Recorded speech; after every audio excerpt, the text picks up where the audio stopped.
working with the text was a way to kind of complicate images and also keep things, I guess, a bit more open-ended or nuanced in an interesting way.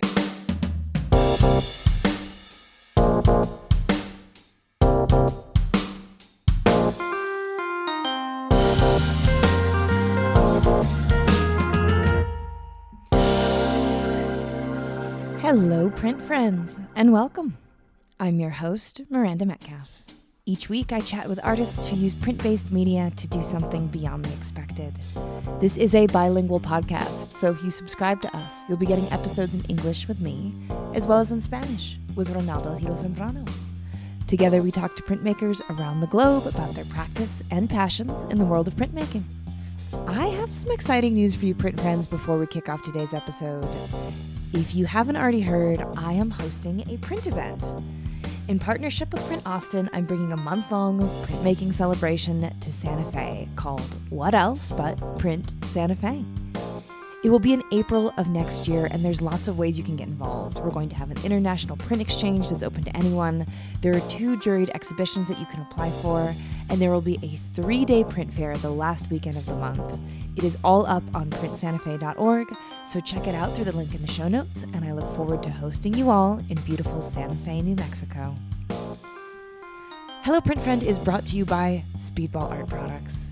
In 1915, Ross F. George published the first edition of the Speedball textbook, which quickly became the superlative resource for artists and letterers of all ages and skill levels. This is a great resource for the gig poster gang or folks who want to develop more of their own style of fonts and letter forms. In celebration of the 105th year anniversary of the first edition's debut, the 25th edition of the Speedball textbook has a convenient lay-flat construction and 120 pages of examples, contributors' works, and innovative technical insights that is sure to inspire and appeal to scribes and enthusiasts across the spectrum of skill and experience. There's a link in the show notes. My guest this week is Kevin Haas. We talk about what it's like to change your aesthetic signature mid-career, the use of words in art and the fine balance of not letting them overpower your visuals, and the sci-fi dystopia in the Rust Belt. So, without further ado, sit back, relax, and prepare to find out what exactly is Soylent Green with Kevin Haas. Hi, Kevin. How's it going? Hello, Miranda. How are you? I'm really good. I'm good. I'm so glad we're finally getting a chance to talk. I feel like you and I have been in the similar print world circles since my very first months and years as being a little wobbly, bambly-legged contemporary print person way back when I was at Davidson, probably like 10 years ago. And I know, right? It's a long time. I know. Yep.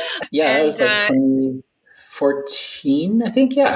Yeah, 2020. I think I started there in 2013. And so, it's coming up on 10 years. And then, knowing your work from the general global about town print scene, seeing you at conferences. And of course, you've been a feature on Ronaldo's video series, which is really exciting, of the studio visits that he's been doing. And now we finally get to talk. So I'm glad you're here. Yeah, totally. So, before we dive in and get to know a little bit more about you, can you just let people know who you are, where you are, what you do? Yeah. So I am Kevin Haas. I currently live in Moscow, Idaho, of all places. I teach at Washington State University, which is just 10 miles away across the border. I've been there for over 20 years now.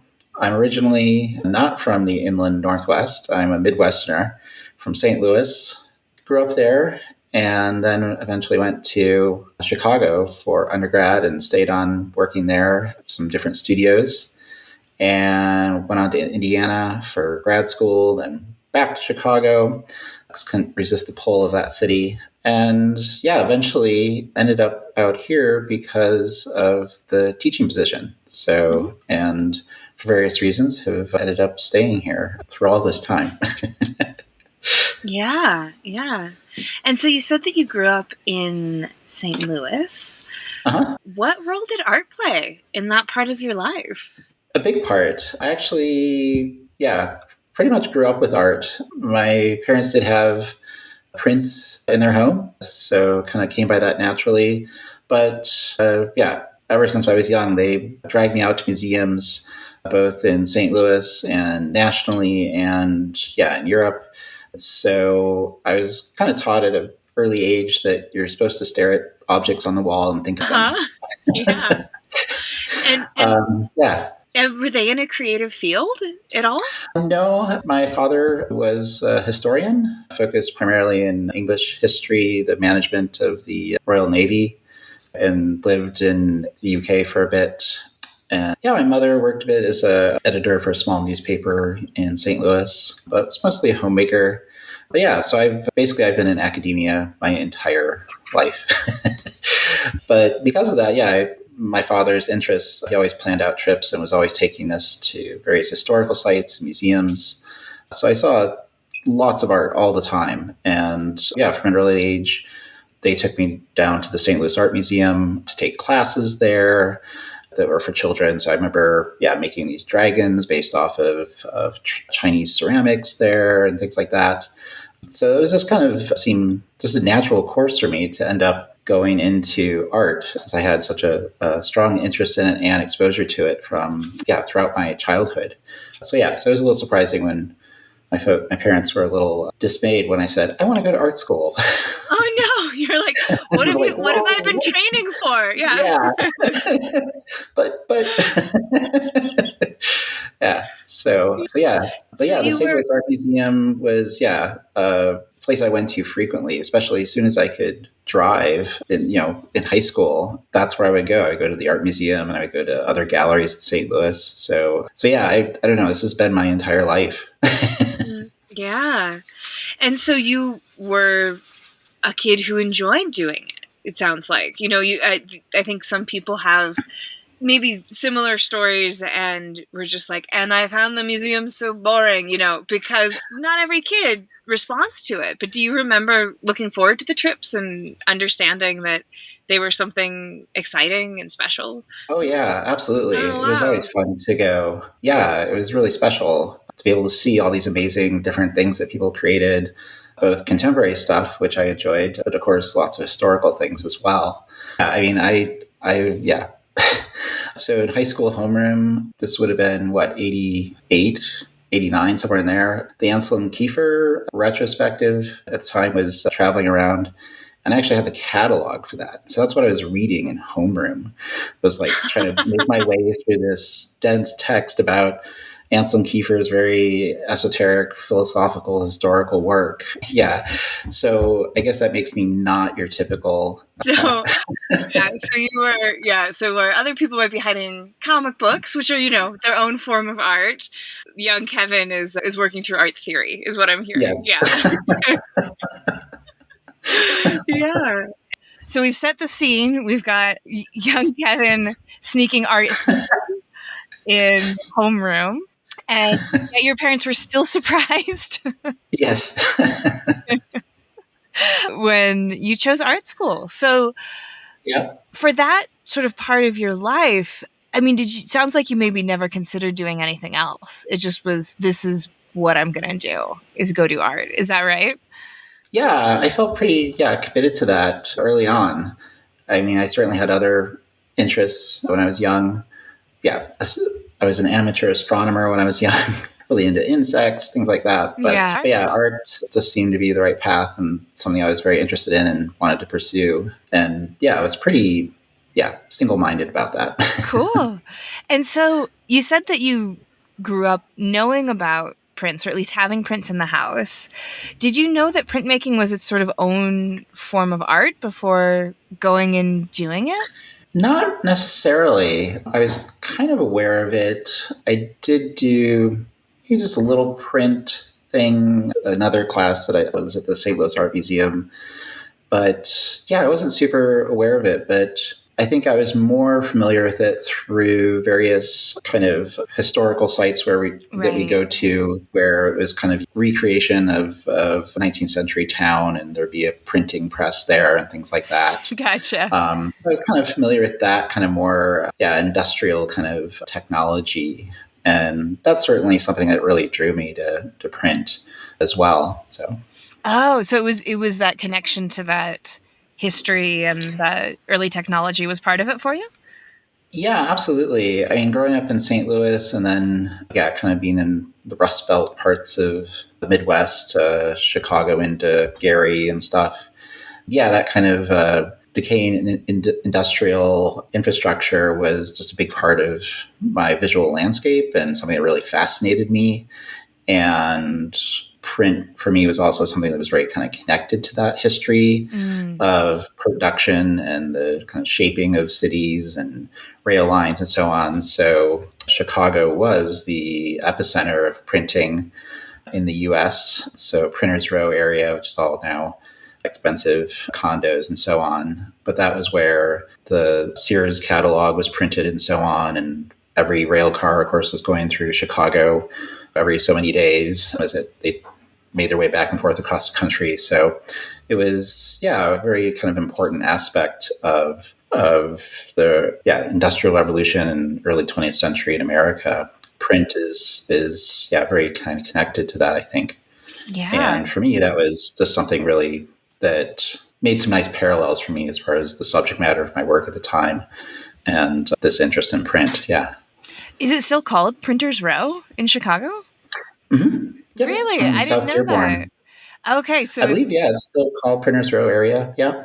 And now it's there was expensive hipster land, sounds like. No, I mean, it actually was kind of converted into loft condos starting in probably in the late 80s. And so when I was there in Chicago in the early 90s, I volunteered at what was the Chicago Printing Museum that was in the basement of one of these large buildings that had amassed all sorts of presses and type and obscure binding equipment, all sorts of things. And so that's actually where I first learned how to set type and about typography and working letterpress. And so, I feel really lucky that I got to kind of learn that way as digital media was emerging in design, I was getting to do everything the old school way. So I really appreciate having those experiences. Eventually that place closed and a lot of the equipment got sold off. So I'm going to various letterpress studios throughout the U.S., such as Hatch, Showprint, I think. Maybe EHA got some of it. I can't remember where everything went. But it was an enormous amount of equipment. Yeah. And so you spoke just kind of in passing about the ways in which that history was intersecting with your practice at that time. Can you speak to that more generally? That sounds really interesting. Yeah. I mean, for me, it was, I guess, a really just boyish fascination in this industrial, kind of derelict industrial landscape that I spent a lot of time exploring in St. Louis and then in Chicago and that kind of region. So I grew up, kind of north suburb of St. Louis, and to get down to kind of downtown and museum areas and stuff, you would drive through North St. Louis, which was, a heavily industrial area along the river. And so I just became fascinated by some of those buildings. One of them was this abandoned cement plant. And that's something I actually did a whole bunch of, pieces about. And it was later Bob Castley of the City Museum in St. Louis was trying to convert it into like an amusement park. Unfortunately, his work on that ended up, he ended up dying there. Oh my God. Because of the work he was doing there. But so there's just this interesting history there of kind of the kind of dereliction being turned into something, really amazing and positive through the work of folks like him. But for me, it was just, it was really just before kind of everything became so gentrified and cleaned up. I'll never forget being able to ride kind of a rails to trails bike path through the north end of St. Louis, through those areas that I spent so much time photographing. And it just felt so out of place, something so kind of happy and healthy and just out enjoying a nice bike ride in the afternoon, going through all this, industrial disinvestment. And of course, now so much of that has changed in so many cities, gentrification and how things have gone since the 90s. But for me, it was a really strong connection between kind of production and labor and ideas of progress and the hand versus the mechanical. That landscape kind of embodied a lot of different ideas like that for me, and had one kind of wonderful parallels for me in printmaking in its connection to being a very mechanical and at times, very 19th century kind of process. Yeah. And so how did that manifest in your work? You said that you did some reflections on this particular, was it a steel mill that you said that was? It was a cement plant. A cement plant. Yeah. You did some reflection on the cement plant. What was that like? A huge facility that was abandoned for years. Yeah, it was. So with that project, this was something I did in grad school. But I had all these photographs of the place and did liquid light on paper to print the photographs, and then had found this manual from the Department of the Interior from like the 1950s on working with cement for construction. And so had all these different graphs and things about the kind of strength and longevity of cement and curing and all these different things. So it's kind of pairing all these sort of images of these sort of best laid plans, all the sort of very scientific diagrams of kind of control these things and make things to last and so on, with these images of these place that actually is supposed to make this stuff crumbling and falling apart. And so it was very much kind of questioning kind of ideas of progress and modernity in the 20th century from, it's kind of more of a postmodern perspective in some respects. Yeah. And that sense that things are just going to keep getting better and better and easier and more prosperous, that I think really is often summed up in some of these really big manufacturing plants that have since been abandoned.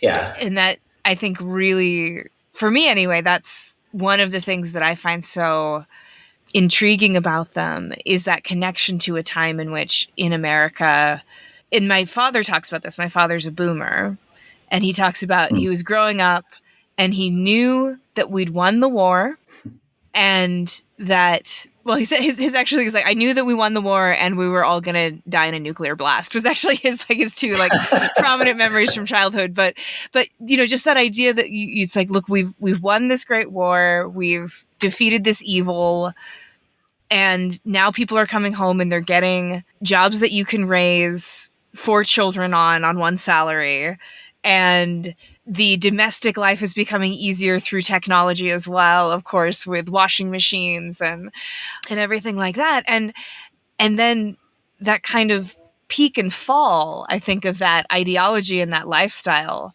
in the United States is something that I'm sure where you grew up and the Rust Belt maybe is more palpable, even because you have these monolithic dinosaurs bones of these factories. Yeah, definitely.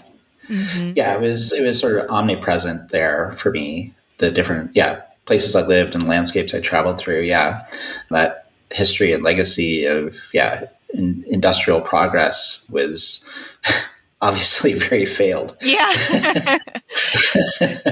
I mean, for you, do you think that's why you were drawn to the buildings? I mean, I kind of just went off and was speaking from the eye there for sort of what I see in them. But was that present for you too? I think so. Absolutely. I mean, that sort of, I guess, fascination with that sort of change or that sort of demise or cultural shifts, or I think that's something that interests me. I mean, I have a longstanding interest in kind of sci-fi and dystopian films and things like that. So it totally connects.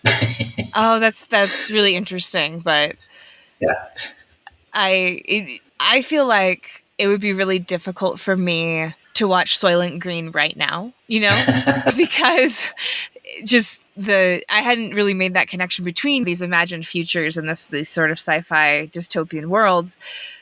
And that landscape, but it's right there. I mean, in that, it's an amazing film. Spoiler alert: Soylent Green is people, but it's the. I know. I'm sorry, Kevin. I'm sorry, but I'm sure if you're interested in it, you've seen the film before, and the way it's overcrowded. It's really hot all the time.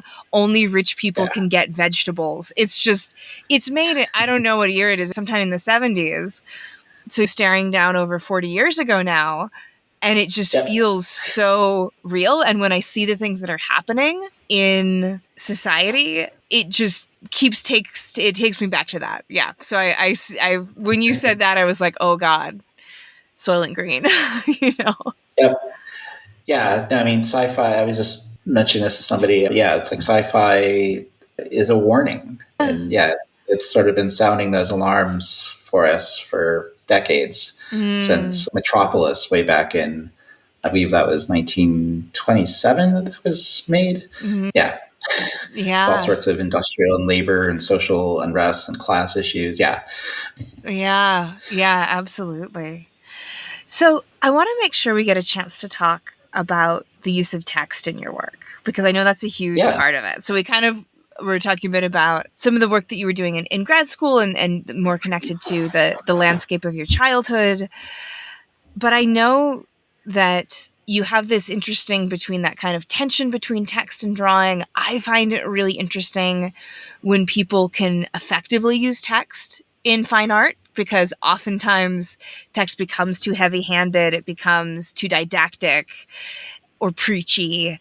And you're an artist who uses it successfully and in intriguing ways.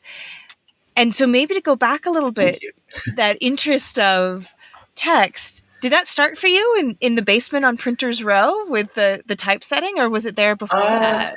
I don't know. I think it was something I was interested in for a long time, but never knew how to do it or what I would do. Or when I tried to include text, it just seemed out of place, or just competed too much with what the image was, or it wasn't the right place for it. With the work that's more sort of text and drawing based, I started that in 2019, so it's still really new to me and still something I'm trying to figure out. Basically, I made a very kind of decisive change in my work and abandoned kind of the built environment that I was so focused on for pretty much all my time as an artist. And that just seemed that working with the text was a way to kind of complicate images and also keep things, I guess, a bit more open-ended or nuanced in an interesting way. So it really, for me, choosing text and drawing, the writing that I do, it's about kind of two different ways of understanding. With text, like literally you can memorize something and recite it just like you would a poem. But with, say, something like drawing, you can't memorize it in the same way. You couldn't repeat it in the same way. And so there are two really different modes of kind of comprehending things or understanding things, observing things. And with what I'm trying to do with it, with some of the kind of current things, I'm interested in them kind of being sort of visually equal in an image, but saying different things or have overlaps that produce kind of random meanings in a way, that things, you read one thing but don't understand why you see this other thing. But at the same time, you're seeing the text as an image as well. So it's something I'm still trying to kind of process and deal with and figure out and work through, and trying to push a little bit farther into this summer with some pieces I'm working on. So, yeah. And that way, I think that text has such seemingly definitive meaning in the way that we perceive it. And some of that challenge to take away that definitive meaning has to come a bit maybe from composition, or sort of, as you said, finding a balance. So it's not the text overpowering the image, which I think happens a lot. When we look at an image, we naturally go to the words as the first thing. no matter what else is going on in the image. Exactly. Yeah. And because that's just it's the way we're wired, I guess. Yeah. The text is something much easier to process than the drawing.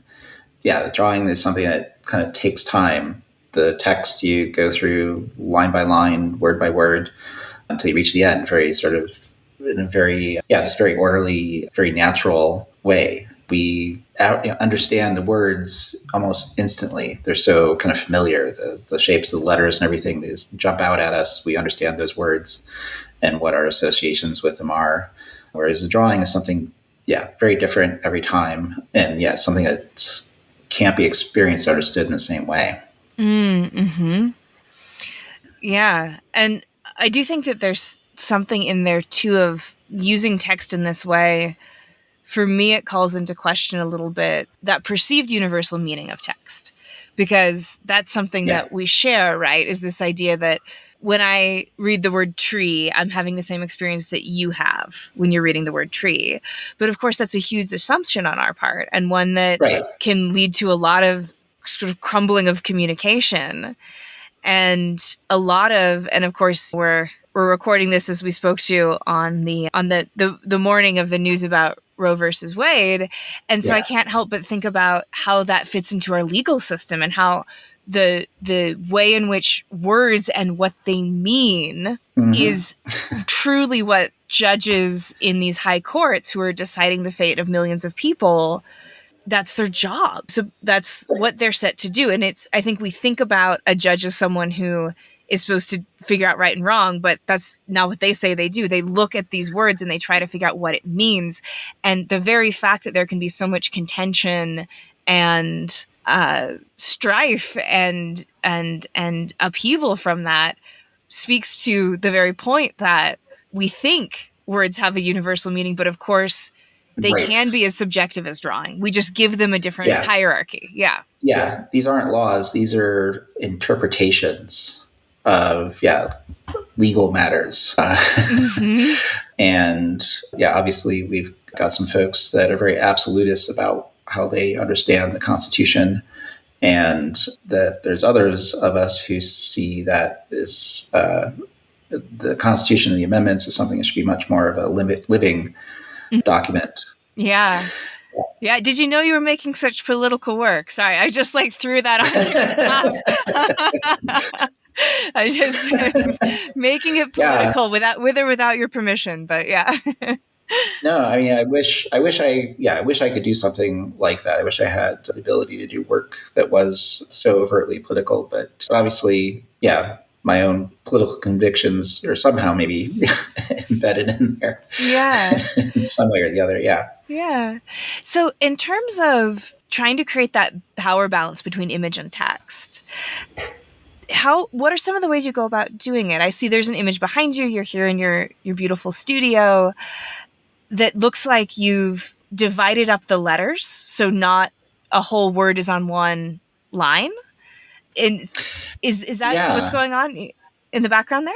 Yeah. So those are some things that are in progress, kind of drawing printish things. But so it's been, kind of a exploration since 2019 to kind of figure out different ways to combine image and text. Some things I started off with where I had laser engraved text that I was doing rubbings of onto the drawings.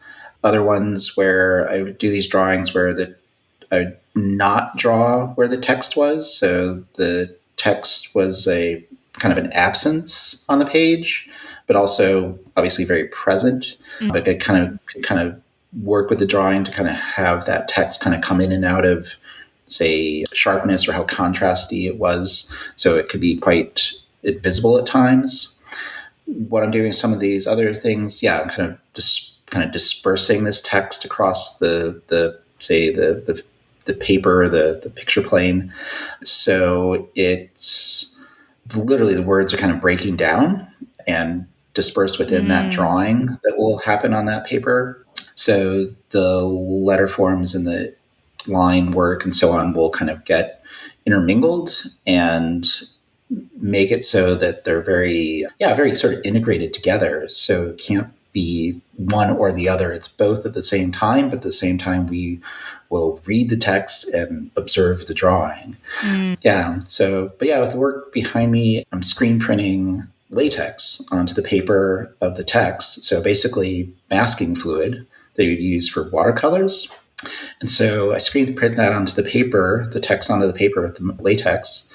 And then right now I've just been doing these watercolors onto the paper. And then I can just go ahead and remove that latex. And then the text is white there and can then start the drawings. So yes, they're a little bit of a process, but yeah. Could you speak to a bit this decision or this need to change your work so much after having had this exploration, as you said, in built landscapes? Because I think that that's something that maybe a lot of artists are drawn to, but there's probably some anxiety around it. You know, what you're known for, the kind of, brand, for lack of a better word, that you have, and for collectors who are maybe used to buying one set of imagery. What was sort of the tipping point for you where you realized you needed to go do this? And was it a little bit anxious making? Absolutely. I mean, I think the work now is in part about just the anxiety of trying to do this in some ways and just trying to make artwork. So with some of the phrases, they are meant to be, kind of self-critical of the artwork itself, or why do it, or is it actually of any value? So it is meant to kind of play with the purpose and the value of what these things are. But it was just a lot of life changes at the time. And so just with everything that kind of happened, I kind of took a break actually for a while from making work and just kind of slowly made notes and things, and would eventually kind of got to this place where I was able to have a sabbatical again and started off with a residency at Gentel in Wyoming. And what was nice there is that there's no presses or printing equipment or fancy digital this or that. It's just a beautiful 400 square foot room that you have to do stuff in. And so I kind of had to go back to the basics and start over. And so it really kind of went back to drawing and also starting to work with text and spending a lot of time in that space, just trying out different combinations, exploring drawing again, getting back into that, and experimenting. And so it's very much, even though people will say, oh, well, it's still kind of like Kevin work. I'm like, well, yeah, obviously it's me. Can't get away from that. But for me, kind of personally, fundamentally, there's a lot of different things that have changed. And it has been kind of a struggle to figure out what I am doing with all this. Where is it headed? Should I bother? Should I just go back to making images of sprawl and things like that? But I don't know. I feel that part of my job, I guess, as artist is to keep challenging myself. And I guess also, since I am in academia, I do have kind of that, I guess you could say, buffer in a way that I don't have to be producing work to earn a living or have a gallery that's representing me that is kind of expecting a certain kind of quality or type of work from me. So it opens me up to be able to explore and try a lot of different things. And I am, I guess, a bit restless in that way, that I'm always trying something different, trying to figure out a better way to do something or a way that will work well for what it is I'm thinking about. And so this kind of definitely kind of feeds into that. And so I wouldn't say I'm an artist that's like has a practice in the way that I'm like in the studio every day doing my thing. So much of it is kind of project oriented, or once I figure out some technical things, then it's able to kind of proceed forward, or it's connected to an exhibit I might have. So I'm not maybe working in maybe a more typical way that some people do, but at the same time, I find that kind of frustrating, I guess. I wish I was more sort of regular in that way and was able to kind of produce on a more, just general schedule like that. But yeah, I think with the changes I've made, it seems that kind of experimentation and exploration needs to be a part of it. And as you said, and I think most people who have worked with text in their artwork realize, it can be difficult and challenging. And so I appreciate you saying that you're intrigued by what I'm doing with it and that I seem to be doing it better than others. And certainly one kind of, I guess, critique I had earlier on with some of this work was somebody just saying flat out, like, wow, it's so hard to work with text and artwork like this. And just sort of acknowledging that. And somehow I've been, even though I know that is absolutely the case, because I've certainly have tried in the past and failed, I am a little bit surprised that I've been able to do this combination of text and image. It's still really fresh and new to me, and I haven't figured it out at all. But it's also about, I guess it's about that process too, of trying to figure things out a bit, that it asks maybe those questions or expresses all of those kind of uncertainties. Yeah. Yeah. I was thinking about it. It's difficult because it's so powerful. It's like letting a wild stallion into your studio or something, you know? Or just, and here in Idaho, it'd be a wild moose. Yeah, a wild moose, exactly. Just something that's just so strong that it can wipe everything else out unless it's controlled and almost trained, right? In these really specific ways. It's the power that it has that you need to learn to wield it in an effective way. And I love that you've taken that anxiety and that challenge and been able to turn it into part of the practice. You mentioned there's a few phrases that you use that are directly related to your experience. Do you have examples that you can share? Yes, I'd have to bring some stuff up, but that's okay. I guess I was like, cut it out. We can always edit it too. If you want to like pause and bring stuff up, then we can just be like, to listeners, it'll sound like Kevin was just like, absolutely, here they are. So, I guess, let's see, I could kind of read off some of the things here. So like the one behind me says images just disappear. Above that is gradients of ambiguity. The next one is tangles of indecision. Something I'm going to be trying to work on for a steamroller printing event this year. Say failing to disappear. So they're really terse phrases. Some are pretty obviously sort of what they are about and what they mean, but something like failing to disappear. I enjoy it's two-sided. Is it that you're not disappearing, or is it you're actually just screwing everything up and that's it. you're on your way out. Right. Yeah. And so I kind of like that. And I think that's something just we all experience, right? That we want to be hopeful and excited and do well, but at the same time, we're afraid that it'll all go wrong. And sometimes it does. Other times it does work out okay. So trying to stick the work into that kind of corner at times where it could kind of go either way. Do you think of yourself as a poet at all? Like, no. Okay. Do you? No. I know some poets.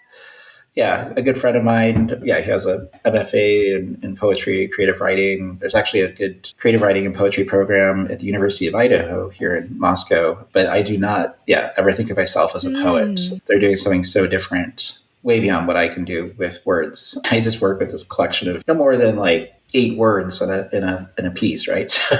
Yeah. So it's got to be very, careful and picky and choosy about what those words are and how they play off of each other. But a little bit like poetry, but I guess. But I know what you mean, though. Like how poetry is its own beast. It's its own experience and its own craft. But you do have to think very carefully and be very efficient, I guess, in the words that you're using. And I think that is what reminded me a bit of the act of poetry, some forms of poetry. I guess that's a good word for it. It's efficiency. I don't have a lot to say, but I want those words to kind of have a big meaning to them somehow, or that they are very open-ended or nuanced in ways that are open to interpretation, but also people are like, what does he mean? Yeah.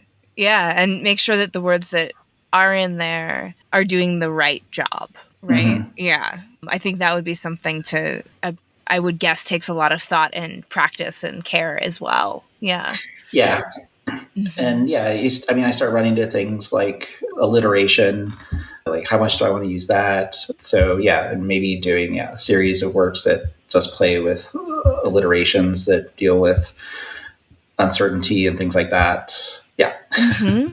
Do you find that this newer part of your practice, would you consider it research-based? Do you do a lot of external work the way you might have looked into archives for dilapidated cement plants? I mean, does it have any of that kind of element, or is it really more internal, inside the studio kind of work? It has been really much more kind of internal. The writing and the images really happen completely separate from each other. The writing is just, lists of words and phrases, and some sort of make it up to the top as I review them or tweak things. A lot of it, of course, just goes to the bottom. And the images all, come from photographs I'm taking. So I've kind of kept it, much more connected to just things in my own life. But something I've been doing more recently is, kind of starting to collect images from various news sources that are interesting to me, and thinking that, some of those might eventually start making it into work that I do. But yeah, that's a ways off still. I work very slowly. Yeah, well, I mean, I would guess that part of that is inherent process and practice, but also being a professor. I mean, that is a time-consuming thing as well. So a lot of the artists I talk to who do both, it is that really tricky balancing act, I would guess, between both of those hats that you wear as professor and as practicing artist. It is. And power to the people who can manage to figure that out really well or don't have any trouble with that. But I think most of us, it's just competing with time and energy. And there's only so much you can do. And of course, the universities, colleges, school education programs are always going to be asking for more from you. Mm-hmm. And so getting to kind of establish boundaries is depending on your position, is an important thing. But I mean, part of having this position does open me up to do other things. So I kind of think that making art is one of the things I do. Obviously, teaching's part of it, but also doing things like curating. Have been working with Edie Overturf on an exhibit that we'll be doing this winter. Focus on text and image and print. Mm-hmm. It'll be at her college and then come out to WSU in January of next year. So there's one thing. Also, I just did a kind of more design print project with our museum. We have a Jordan Schnitzer Museum of Art here at WSU. Yeah, just shout out to Mr. Schnitzer for everything he does for print. Yes. Woot, woot. Thank you, Mr. Schnitzer. Yeah. Absolutely. Yeah. Every time, I go over there. It's just next door to our art building. And it's a beautiful new museum that was built in 2018. And I have to pinch myself. Mm-hmm. The amazing print works I've seen there, it's just phenomenal. So we're very, very lucky to be able to have this museum here and be able to share that with the students and then have them come over to the print studios and actually make prints themselves. But I just did basically a gig poster for the museum. They had an exhibition up this spring called Indie Folk that focused on kind of artists that work in this folk art style in the Northwest and inland Northwest, of which there are quite a few. And I'd worked with one of them previously, Jeffrey Mitchell, print and ceramic artist, and had done some print projects with him that were in the museum when it opened.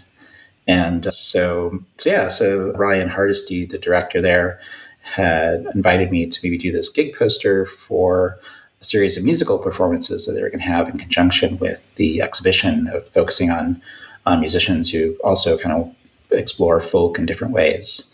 So that was like perfect. Like I get to flex some design skills and challenge myself with that, as well as do some screen printing, a nice big edition, and so on. So yeah, I kind of feel I've got a variety of different roles of sort of how I connect with people in the community and make art and promote prints and do all those different things. So as much as I would love to be just full time making artwork, there's so many other things that we have to do within academia that it keeps things interesting and exciting and fun, and I get to work with a lot of different interesting people, and I'm very appreciative of that. Yeah, absolutely. As you were talking and kind of all the different projects and the design, I had this thought about the practice that you have now and our current, if you forgive the use of the word, zeitgeist.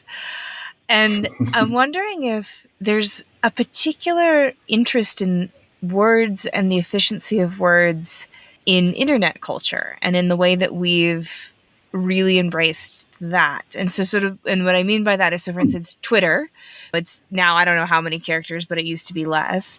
But I'm specifically thinking of kind of memes and the way that seems to, almost through a process that's akin to some sort of evolution as it goes through, people come up with a relationship between images and words where it has to be very efficient and get the job done really well. But also, to make it work, you usually need both. There are examples that are just text-based, but the most successful ones, it's this real sort of pitch perfect relationship between the two. And so I guess if there's a question there, it's just sort of, I wonder if you've thought about that or thought about the fact that maybe we're living in a time in which people are thinking about that relationship between image and word. Maybe not thinking about it, let's say engaging with it. I'm not sure how much people think about memes, but there are definitely academic explorations of them. And how, we consume on a daily basis, most of us, in some form, a little bit of what you're kind of exploring. But we do it through sort of pop internet culture. Yeah. Yeah. No, I totally agree and identify with what you're saying. Yeah, I mean it's pervasive. Mm-hmm. If you're on the internet at all, you're going to be getting that all the time. And I mean, I guess I don't think about that as much. I mean, part of it for me was kind of seeing the emergence of kind of, I guess, much more accessible kind of print culture with folks doing larger editions, smaller prints, things were affordable. And that's, I think, been everywhere. It's been a big presence in Spokane, just north of me here, where there's a number of events through the organization Terrain that help artists sell work at both a store and a mall downtown, as well as a huge event they just had this last weekend with 90 different vendors downtown selling different arts and crafts and artisanal goods. And with some of that, I mean, there's just a lot of things with text in them, a lot of things that have just these very pithy, positive moments. And I don't know, I guess I can be pretty positive, but at the same time, I'm kind of an older curmudgeon-y old professor guy now. So I'm not always quite so positive and optimistic about things, I guess, a little more sanguine. But so I think in some respects, some of the things I was thinking about was as a way to kind of counter that sort of prevailing positivity that always seemed to have to be sort of put forward. That why can't someone be ambivalent or just downright like negative about something? And so, I mean, that for me is, I kind of played with that in the tote bags that I did that have those combinations of images and words that are meant to, again, be accessible and inexpensive and something that you can kind of carry those messages around with you. Yeah, I love your tote bags. I really do. So could you give an example of one of the compositions? Or maybe your favorite? Yes. I don't know. Yeah. Yeah. The one that, really like started it and kind of cemented doing those was the one with the dead plant that says, "I carry my failures around with me." It's really good. Yeah. So I think everybody can identify with, having a plant that's died, but also just this play of carrying one's failures with you, and then on this tote bag and carrying whatever it is you may be carrying around with you. It's who knows what everyone's story is that you see passing you on the street, and what they feel they've failed in their lives and so on. That's just part of what makes us who we are. And just be able to, I think, accept those things is an important part of, maybe being good people. Yeah, absolutely.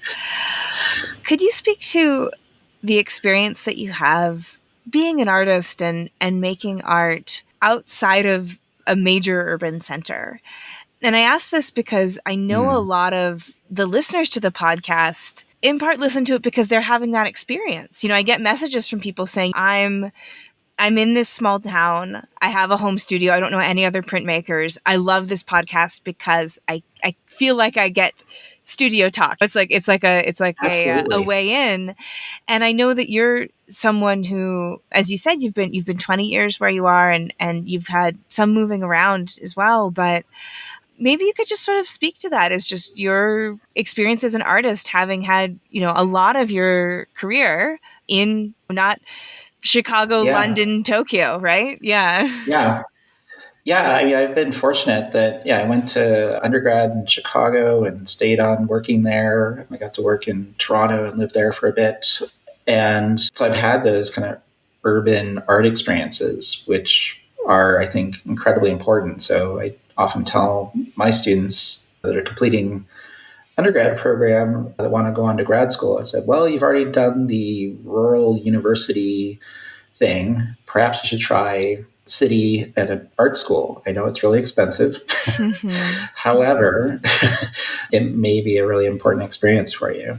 And so it's been, I'd say, always a challenge coming from those bigger cities to somewhere here.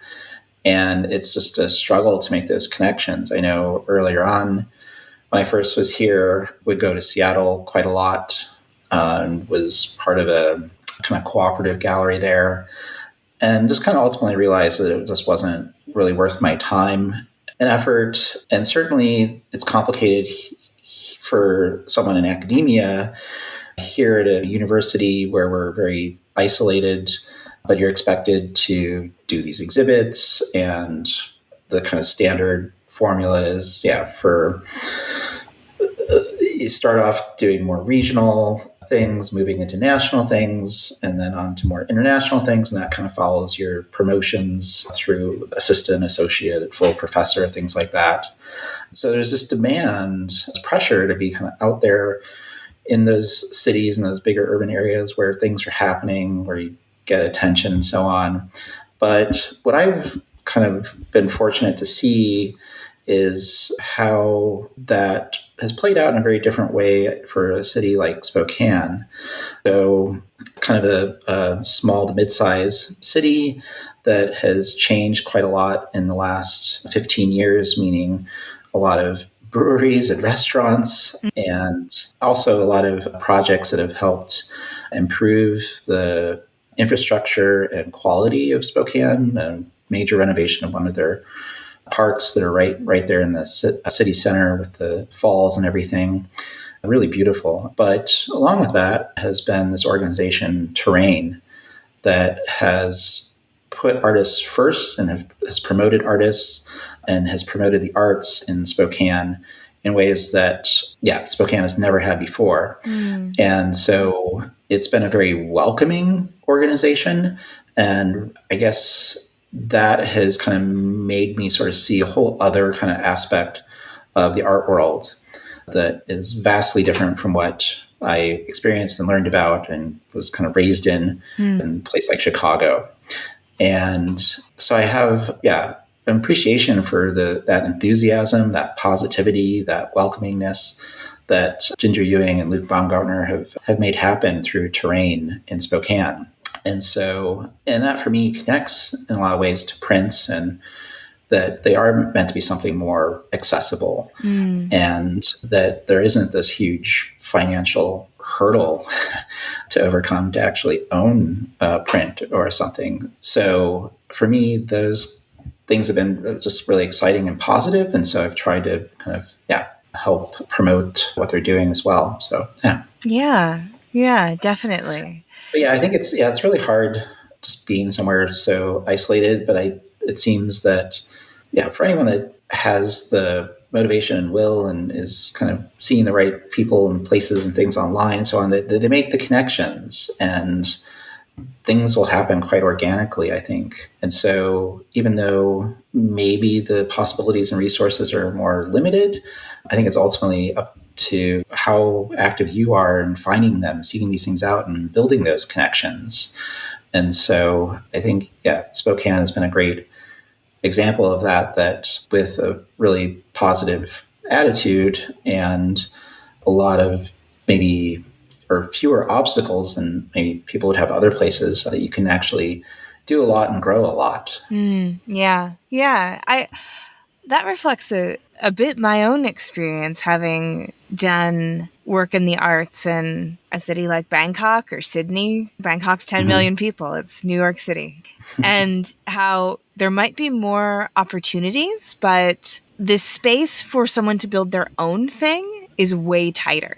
There's way less elbow room for that, as opposed to smaller centers where you may not have that just from the sheer mass of people, so many exhibition opportunities or positions opening up or connections to be made, people coming through town.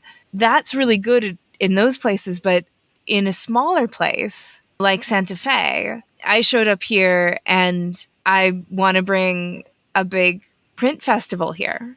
We're partnering with Print Austin to try and bring Print Santa Fe to town.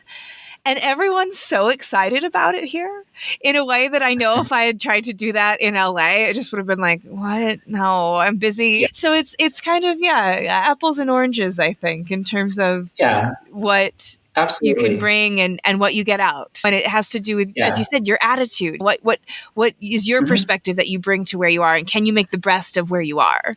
It's difference between a very competitive, elitist way of approaching that versus something that's much more supportive and welcoming. And I think the art world is, based on the former, very much so. But that's what's been great to kind of see over the last 20 years is how,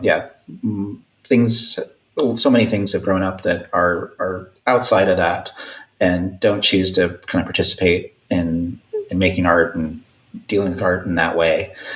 Yeah. Well, I guess kind of to that end, do you have anything else in the future that you want to shout out while we're chatting? I know you've talked about a couple of exhibitions and collaborations, but anything you missed that you want people to look for? Yeah, I have work at Emerge. It's a art space and arts education organization in Coeur d'Alene, in North Idaho. And so I'll work there in September, and that's the same time as the Ink Rally, which is a big steamroller printing event that happens every year. So it'll be usually about 17 artists with 4 by 5 foot blocks doing that.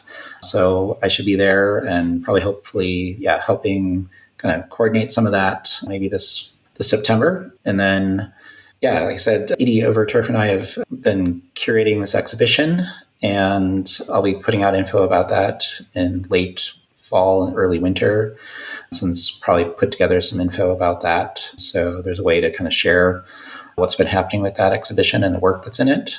And I'll have an exhibition in, I guess, October of 23 in, north of Portland a bit, college up there. But planning on more large kind of wall text pieces for that exhibition, as well as, a lot of other things too. So, cool. So that's a little bit of my agenda from now until October 23. Well, where can people find you and follow you and be reminded of all the exciting things coming up? I try to put everything on my website, kevinhaas.com. I don't know if you noticed, but one of the things I'm doing is this book forums library. I've been collecting artist books for over 25 years. And so I've got a large collection of artist books. And so I finally got those organized and kind of have a little library space set up in the art building at WSU. So people can come by and take a look at artist books. Just message me and let me know. But yeah, as far as social media stuff, I'm easy to find. I'm just Printmaking Kev on Instagram and Facebook and all that. I don't post a whole lot, but yeah, I try to make them good posts when I do. Excellent. Great. Well, thanks so much for chatting with me. It's been really fun, and I'm really excited about everything you have coming up. I look forward to seeing about the exhibitions and the events, and it's just been really great to talk, Kevin. Thank you so much, Miranda. Yeah, it's been so nice to spend this time with you, especially after knowing you and first and kind of encountering you with Davidson and so on when you were just starting off, I guess, and kind of a more professional end of things. So it's been great to see how all this is unfolded, and also that you're working with Ronaldo just north of here in Spokane. So he's been a great presence here in the Inland Northwest. So yes, we are thank you for the work you're both doing. Yeah, we're very lucky to have Ronaldo in the print world. we don't deserve Ronaldo. He's the best of us. Yeah. Thanks so much, Kevin. I will be in touch. You're very welcome. Thank you, Miranda. If you like today's episode, we have a Patreon where you can help us keep the lights on and get bonus content like Shop Talk Shorts, where our editor, Timothy Pauschak, digs deep on materials, processes, and techniques with past guests.